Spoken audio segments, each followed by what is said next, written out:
Es probable que el nivel de pobreza en la capital esté rondando entre el 60 y el 70% de la población. Y esa sería la población que no cuenta con recursos suficientes para llevar una alimentación adecuada. Ojo, Ahora ya nos puedes encontrar en Telegram. Solo tienes que descargar la aplicación de mensajería Telegram en la tienda digital de tu dispositivo móvil.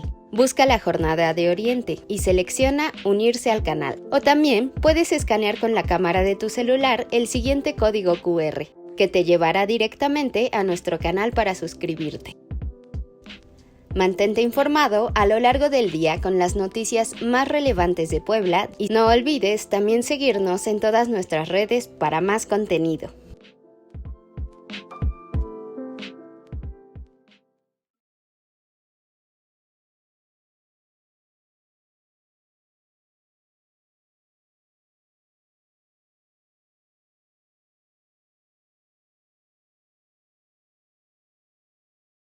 Buenas noches amigos de la Jornada de Oriente, bienvenidos a una emisión más de Las Reporteras, este espacio dedicado para quienes día a día le llevamos la información a través de nuestro periódico La Jornada de Oriente y a través de nuestras plataformas en Internet, en YouTube, en Facebook y en Twitter.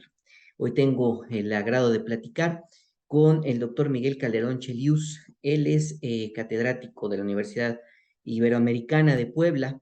Tiene estudios en sociología relacionados en la facultad, realizados, perdón, en la Facultad de Ciencias Políticas y Sociales de la UNAM, donde trabajó temas de pobreza y desarrollo. Obtuvo mención honorífica por su tesis de licenciatura. En el Instituto José María Luis Mora obtuvo el grado de maestro en estudios regionales. Su tesis recibió por unanimidad mención honorífica. Es además doctor en ciencias sociales en especialidad en sociología por el Colegio de México. La investigación doctoral se centró en los umbrales de pobreza y la medición de esta. La tesis se desarrolló con una metodología mixta, cualitativa y cuantitativa, y fue recomendada para su publicación. Este es tan solo un extracto de su extenso currículum del doctor Miguel Calderón Chelius. Y bueno, precisamente vamos a hablar con él sobre el tema de la pobreza en la capital del estado. Muchas gracias, doctor, por aceptar esta invitación. muchas gracias a ti, Efraín. Es un placer estar aquí esta noche con ustedes. Muchas gracias. Y bueno, pues hace unos días ya platicábamos, doctor, sobre precisamente esta situación, cómo se encuentra la situación de la pobreza en el municipio. Y bueno, pues ahondando un poco a lo que ya habíamos platicado en aquella ocasión, me gustaría preguntarle de nueva cuenta, ¿cuántas personas en Puebla capital no cuentan con los recursos suficientes para una alimentación nutritiva? Que es la especificación que nos hacía, que más que no cuenten con recursos para alimentarse, es más bien que no cuentan con los recursos suficientes para una alimentación nutritiva. ¿Qué nos puede decir, doctor? Mira, no hay datos exactos de pobreza a nivel municipal, en general porque los datos de pobreza se estiman a nivel nacional y a nivel estatal. Pero pensando en las características de la ciudad y la dinámica que ésta tiene, es probable que el nivel de pobreza en la capital esté rondando entre el 60 y el 70% de la población. Y esa sería la población que no cuenta con recursos suficientes para llevar una alimentación adecuada. Ojo, no quiere decir que los que sí tienen recursos lleven una alimentación adecuada, pero en todo caso ya no sería producto de la insuficiencia de recursos, sino puede ser por otro tipo de razones, preferencias, gustos, pero más o menos entre el 60 y 70% de la población de la capital debe encontrarse en pobreza. Muy bien. Para nuestros amigos de las reportadas, esta noche estamos platicando con Miguel Calderón Chelius. Él es catedrático de la Universidad Iberoamericana, plantel Golfo Centro, es decir, la Universidad Iberoamericana de Puebla. Estamos hablando con él sobre la situación de pobreza en el municipio de Puebla y nos decía ya un dato importante, que entre el 60 y el 70% de la población en el municipio pues está en estas condiciones y no tendría la capacidad económica para una alimentación nutritiva. Según el reporte del Coneval de 2015 a 2020, que es el más reciente, Hay un total de 699,000 personas que en Puebla viven en esta situación de pobreza. La misma cantidad carece de recursos para una alimentación nutritiva. ¿Es posible que podamos dimensionarlo en esa cantidad de personas? Bueno, sí, muy probablemente Coneval está dando datos a nivel de la zona metropolitana, pero sí, estamos hablando de una proporción de este tipo. A ver, y hay que tener muy claro cuando hablamos de una mala alimentación, de qué estamos hablando, porque no es, no estamos hablando necesariamente que la gente tenga hambre, hablando de esta sensación de vacío en el estómago que a veces algunos hemos sentido y que hay población que efectivamente siente permanentemente, sobre todo en las zonas rurales. No, aquí estamos hablando de que el tipo de dieta que se lleva, el tipo de alimentos, son normalmente alimentos hipercalóricos, de bajo contenido nutricional, que normalmente generan una sensación de llenado en nuestro organismo, pero no nos están nutriendo. Por eso es muy interesante que haya una asociación entre los niveles de pobreza, la malnutrición y obesidad.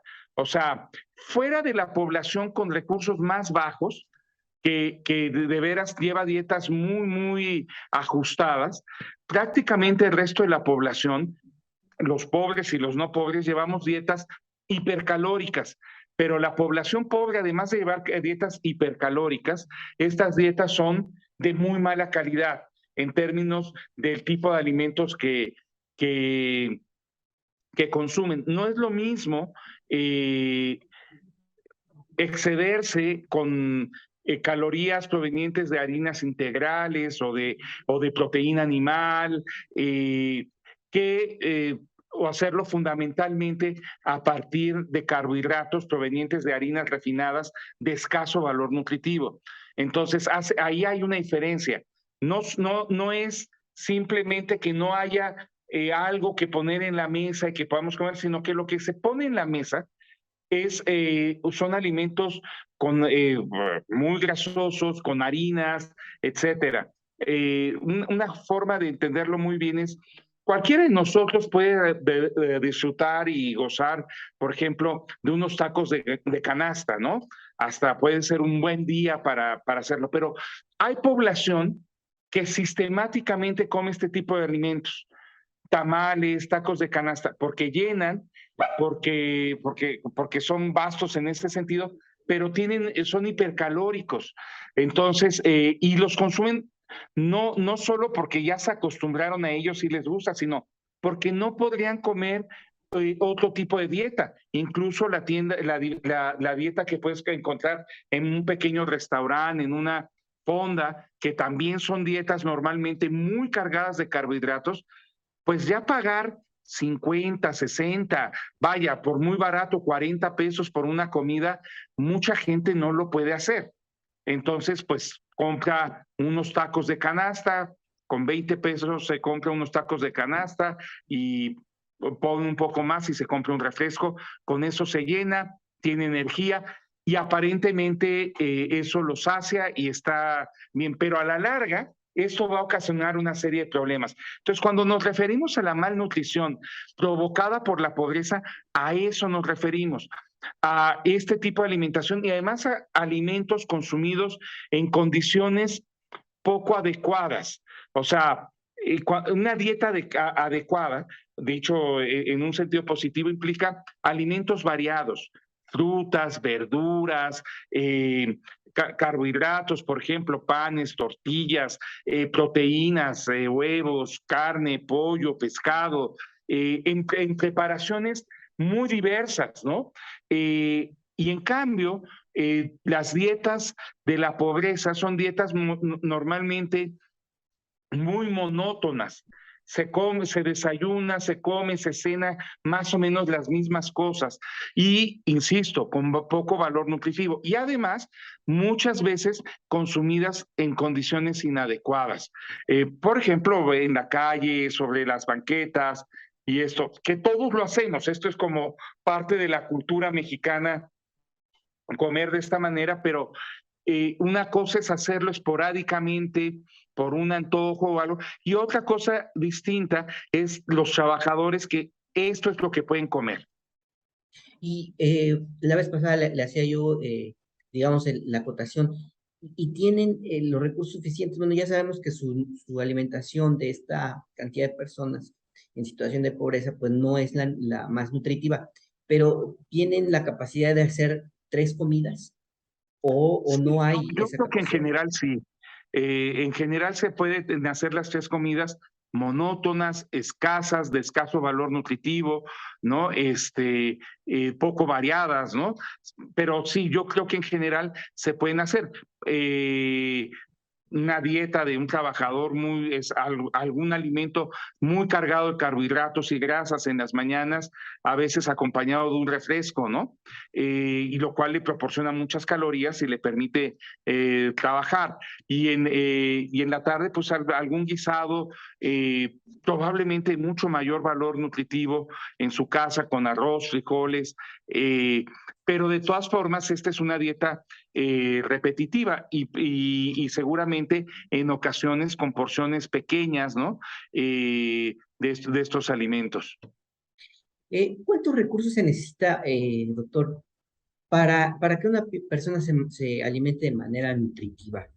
¿Cuántos recursos necesita el día en promedio? Mira, más o menos estamos hablando de unos 140 pesos diarios, los que necesita una persona para cubrir una dieta adecuada, considerando todo, considerando ya el plato en la mesa, servido, con cubiertos, etcétera.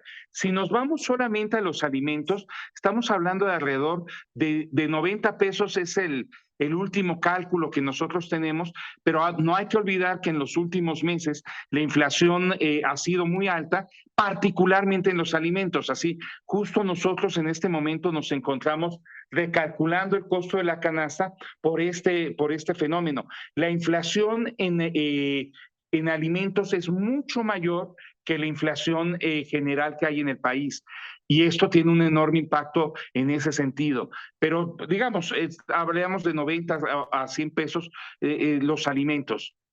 Y en ese sentido, ¿cuánto ha aumentado la canasta básica en los últimos meses o en el último año o desde cuándo lo podemos medir? No sé si la referencia pudiera ser la epidemia de COVID-19. Bueno, el último reporte de la inflación de lo que va de la inflación de este año, se reportaba una inflación más o menos de 17% en los alimentos.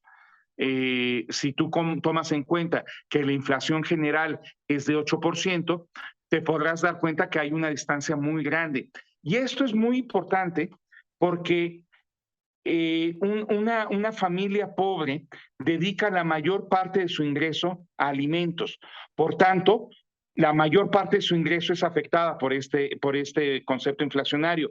Una familia de clase media, de clase alta, dedica una proporción mucho menor de su gasto cotidiano a alimentos y por tanto, aunque suban de precio, su efecto no es de la misma magnitud que para una familia pobre. A ver, todos estamos padeciendo la inflación en los alimentos, la sentimos cada vez que vamos al mercado, a la tienda de la esquina, al Oxxo, al supermercado, a donde consumamos cada quien, sentimos cómo van aumentando los precios, cómo pagamos lo mismo o más por menos cosas.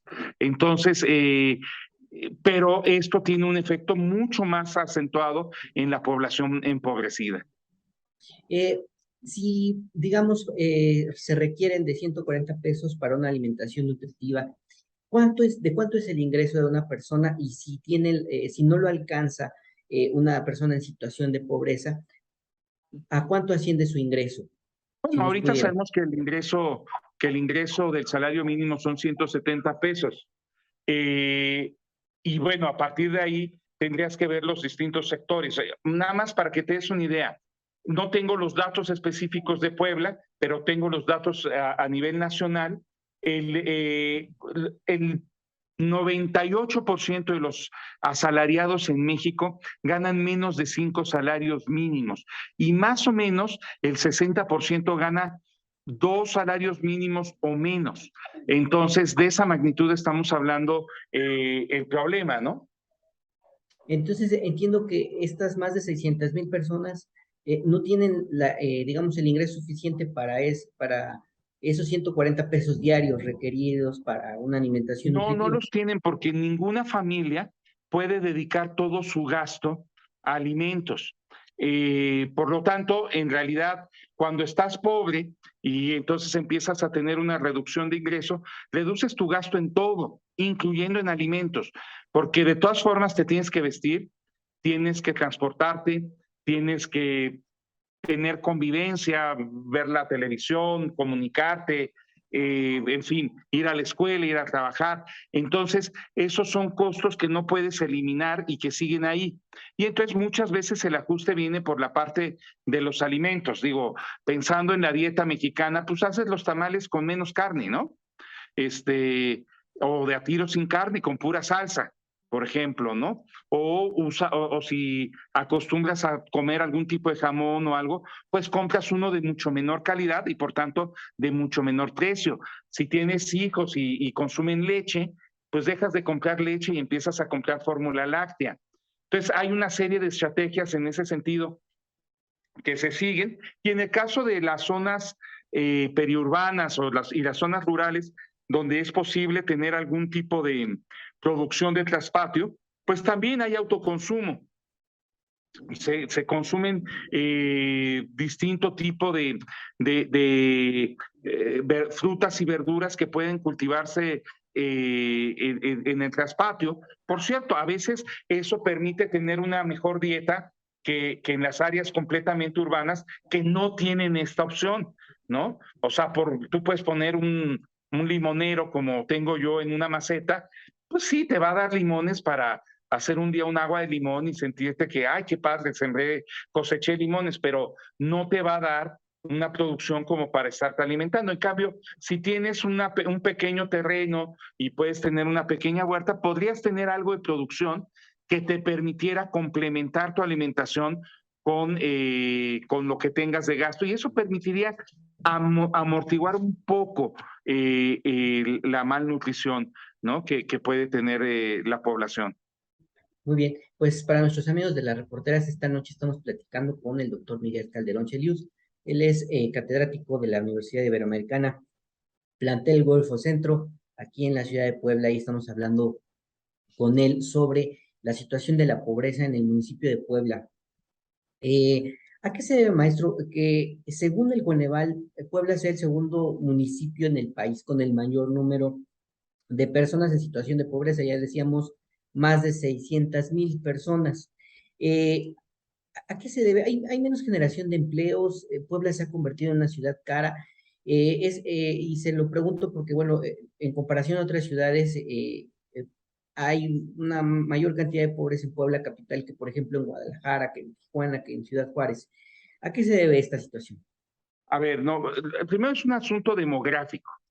No hay que olvidar que la ciudad de Puebla es la cuarta ciudad más importante en el país. Por tanto, es una de las ciudades que concentra mayor población. Entonces, al haber mayor población, va a haber también más población en condiciones de pobreza extrema. Te doy un ejemplo. Cuando uno piensa en dónde hay más pobreza, de inmediato piensa en Oaxaca o Chiapas. Pero el lugar donde hay más pobres es el Estado de México, porque es el estado más poblado del país. Entonces, no es de extrañar que Puebla sea sea uno de los municipios con más pobreza, porque también es uno de los municipios más poblados. Esa es una primera razón. Hay una razón estrictamente demográfica. Al ser más, pues hay más.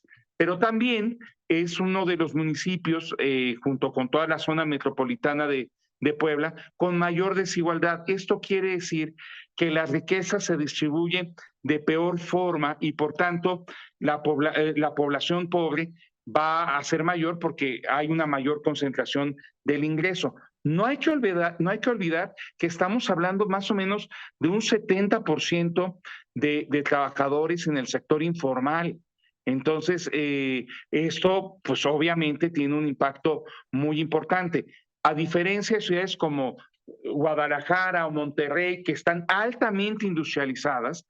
Puebla no está altamente industrializado, tiene industria, sobre todo la industria automotriz, pero está altamente concentrada su actividad económica.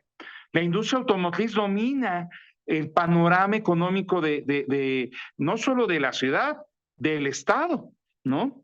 Y otra actividad importante es el turismo, etcétera.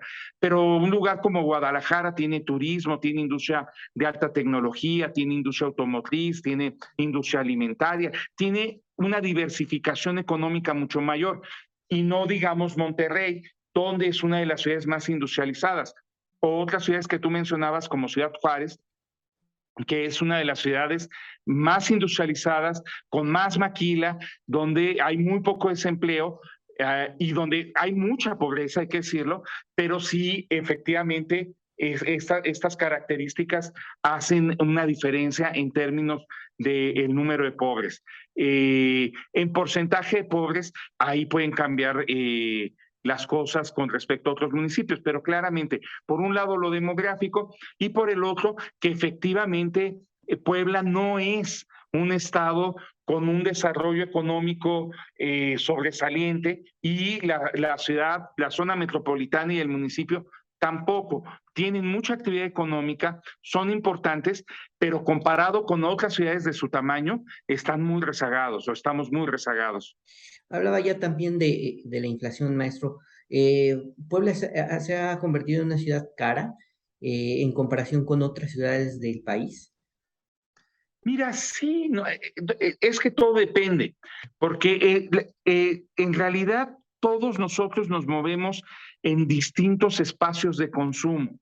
Me explico, los sectores populares, los sectores en mayor pobreza, se mueven en ciertas áreas de consumo que después van transformándose hasta que llegas a los sectores altos que no se consumirán en Angelópolis o en otros centros comerciales muy exclusivos y vas bajando y a otra población consume en Walmart o en Soriana o en estas tiendas y vas bajando y otros consumen en mercados y otros consumen en lo que denominamos tianguis o mercados temporales, ¿no? Hay quien compra, por ejemplo, su ropa en Liverpool o el Palacio de Hierro, y hay quien compra la ropa en la paca, ¿no? Estas pacas enormes de ropa usada que llegan a los mercados, a los tianguis, a los mercados de ropa, etcétera, y que es ahí donde ciertos sectores compran la mayor parte de la ropa. Entonces, pues sí, se encarece, pero al mismo tiempo hay siempre estos mecanismos de consumo popular que están presentes. Y me permito abrir ahí un paréntesis.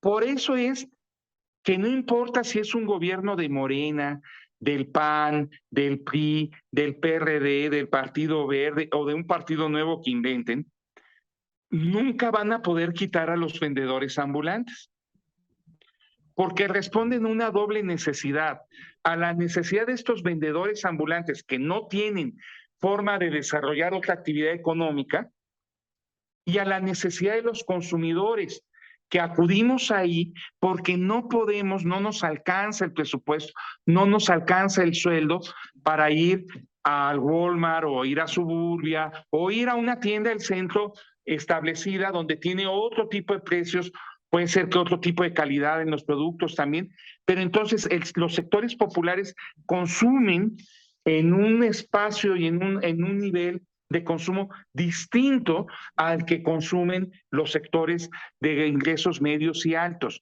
Entonces, sí, la ciudad se ha encarecido en general para todos, pero ese encarecimiento es diferenciado. En las zonas de ingresos medios y altos, el encarecimiento se ha desbordado, lo cual, entre otras cosas, garantiza que sectores populares no logren dar el brinco, ¿verdad? Porque aunque se esfuerzan más, empiezan a ganar más, la cantidad de recursos adicionales que necesitan para tener otro tipo de consumo, para vivir, pasar a vivir de colonias populares a colonias residenciales, es un brinco muy grande y entonces no se puede dar. Entonces sí tienes el encarecimiento, pero también la sobrevivencia de estos circuitos de consumo popular que permiten que los sectores populares sobrevivan. O sea, las familias de más bajos ingresos no podrían vestir a sus hijos si tuvieran que comprar ropa nueva, ¿no? Entonces, pues puede ser que ocasionalmente lo hagan, pero normalmente su ropa de uso normal normalmente viene de estos canales de distribución que operan de otra manera. Entonces, ahí hay una diferenciación. Lo que yo te diría, no solo hay encarecimiento, hay una mayor desigualdad y la brecha se incrementa.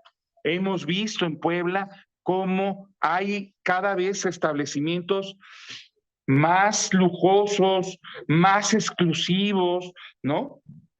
Y entonces nos preguntamos, ¿y cómo lo hace la gente? Bueno, porque al mismo tiempo están estos otros canales de consumo, de distribución de alimentos, ropa, enseres, en fin.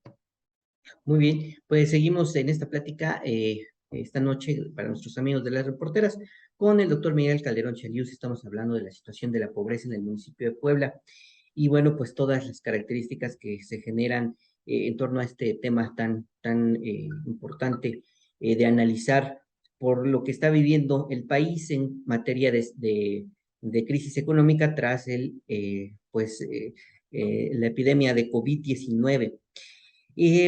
La vez pasada le preguntaba, maestro, se redujeron los programas sociales. ¿Cuántos programas federales desaparecieron y qué tanto afecta esto, eh, esta desaparición de programas como desayunos calientes, escuelas de tiempo completo, para las personas que viven en situación de pobreza? Y hay una mezcla, o sea, ahorita no tengo el dato exacto de cuántos programas desaparecieron, ni cuántos programas han aparecido a nivel federal, estatal y municipal. Pero hay una parte que efectivamente desaparece y que es cualitativa y que ahorita voy a regresar a ella. Pero hay otra parte que tiene que ver mucho con una suerte de sustitución en la forma de operación. Entonces, han desaparecido programas que apoyan a los sectores populares, pero han aumentado mucho las transferencias.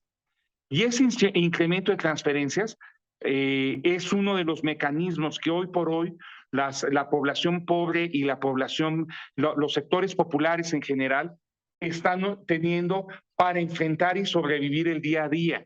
La pensión de adultos mayores, las becas para los niños en primaria y secundaria, las becas para los muchachos que están desempleados y que entren de aprendices, etcétera, etcétera. Todos esos recursos pues se convierten en consumo de estos sectores, sobre todo de estos sectores. Y eso, digamos, ha compensado un tanto la desaparición de otros programas. Ahora, sin embargo, muchos de los programas que desaparecieron no solo eran importantes en términos de la transferencia de recursos que podían significar o no, sino que ofrecían un servicio en términos cualitativos. Voy a poner un ejemplo.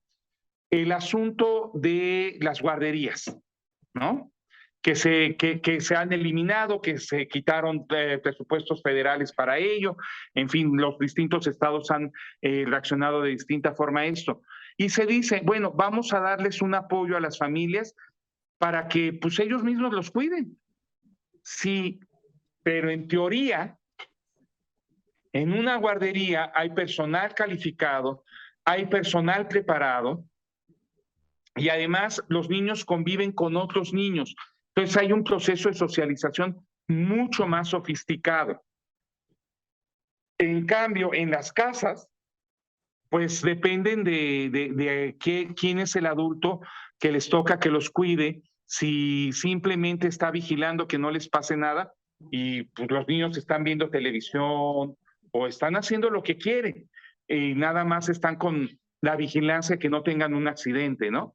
En algunos casos seguramente habrá algunos que tengan algún adulto que esté muy presente, muy al tanto de ellos. Esto además se combinó con la pandemia, que de todas formas no hubiera permitido que funcionaran las guarderías y estas cosas. Entonces las familias tuvieron que asumir esto. Pero eso significa un enorme retroceso en términos de desarrollo de capacidades, de habilidades, de socialización de los niños, que vamos a ver y que van a cobrarle su factura a la sociedad mexicana en 20 o 30 años, ¿no? No, no hoy, no mañana, no, pero sí cuando estos chavos lleguen adolescentes o sean jóvenes adultos que tienen que empezar a trabajar, vamos a ver que tienen una serie de deficiencias formativas. Entonces, había elementos cualitativos muy importantes. Por ejemplo, un programa como los desayunos escolares.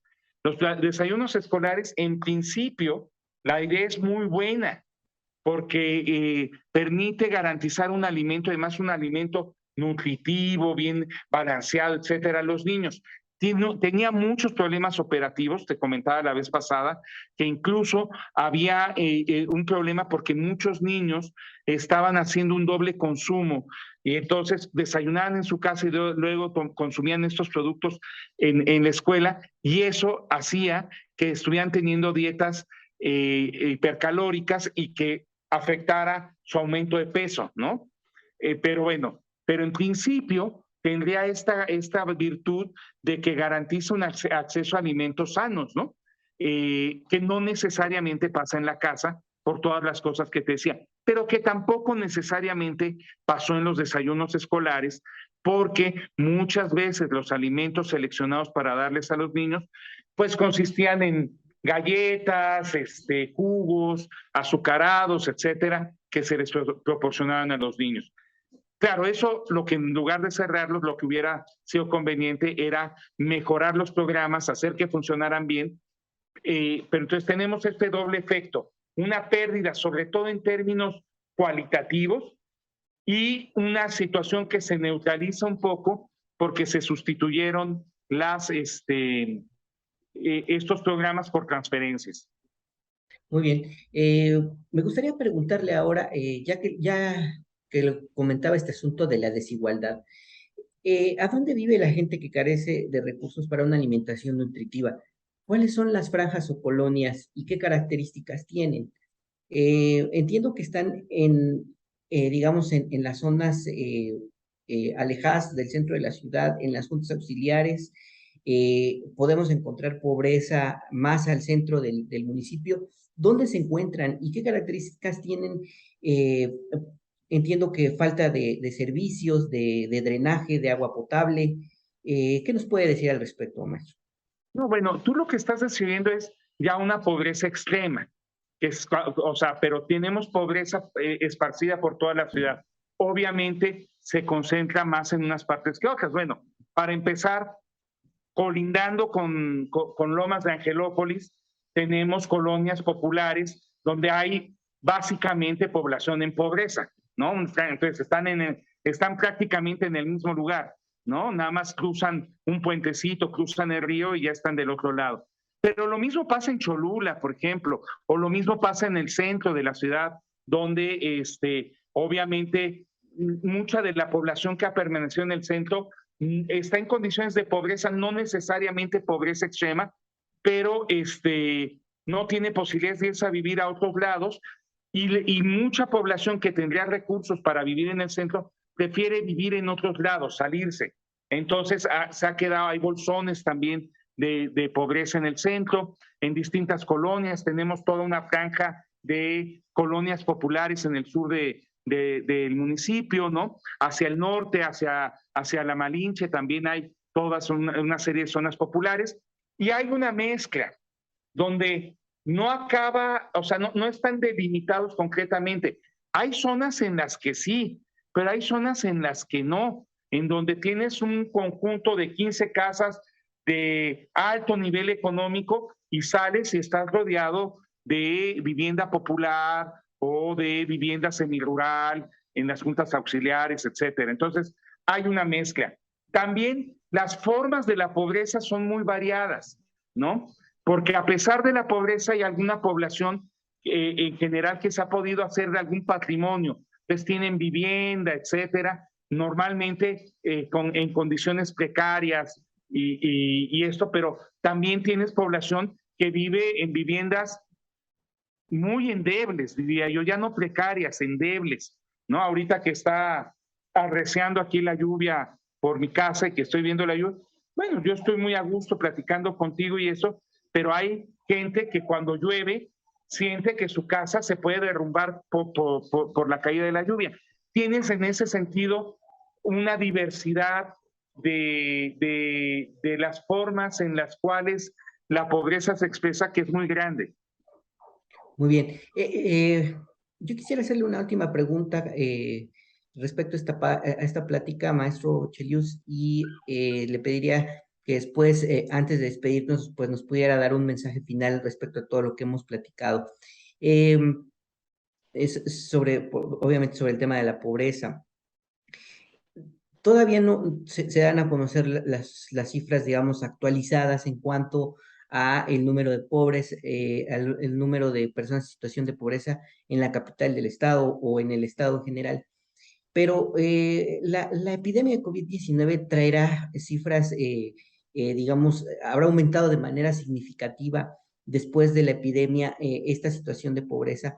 ¿Qué es lo que usted ve como especialista de lo que va a pasar en cuanto a cifras una vez que se conozcan y en cuanto a la situación que está viviendo la población en este momento?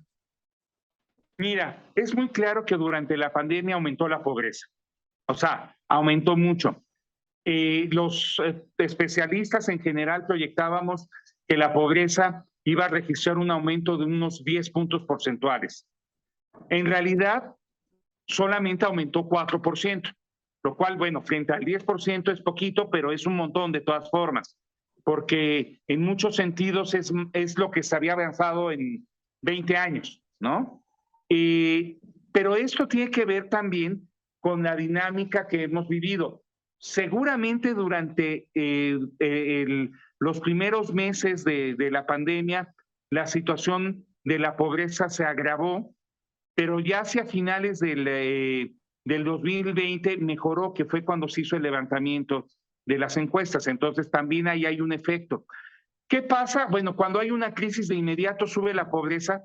En cuanto la crisis se disminuye, baja relativamente rápido a los niveles que tenía o cercanos. Los datos que te digo de un aumento del 4% fueron al 2020.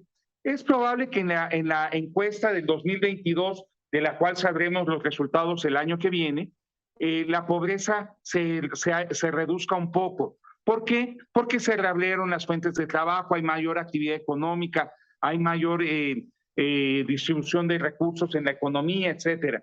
Entonces yo creo que eso es muy importante.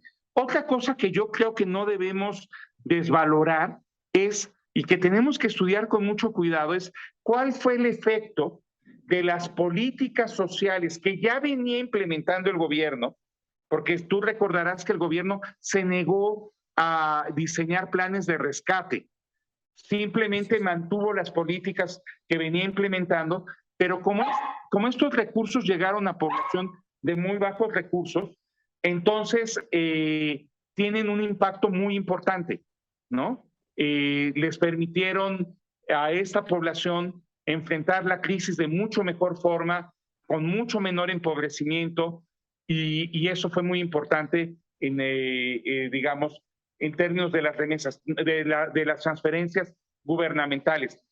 ¿En qué medida y qué magnitud? No lo sabemos con claridad, tenemos que hacer investigaciones al respecto. Nosotros hemos planteado hacer una investigación en particular sobre la pensión de adultos mayores para evaluar estos impactos, pero en general las transferencias tuvieron en este núcleo de población, sirvieron como un dique que impidió que la pobreza aumentara más y que la emergencia social se volviera una catástrofe. Muy bien. Pues, maestro Miguel Calderón Chelius, muchísimas gracias por aceptar nuestra invitación para platicar con nuestro público de las reporteras y de la Jornada de Oriente sobre este tema, que nos ayuda mucho a entender la situación que está viviendo el país en materia de economía, en materia de pobreza. Y bueno, pues a nuestro público de las reporteras que estuvo al pendiente de esta entrevista, muchas gracias. Buenas noches. Hasta la próxima. Buenas noches.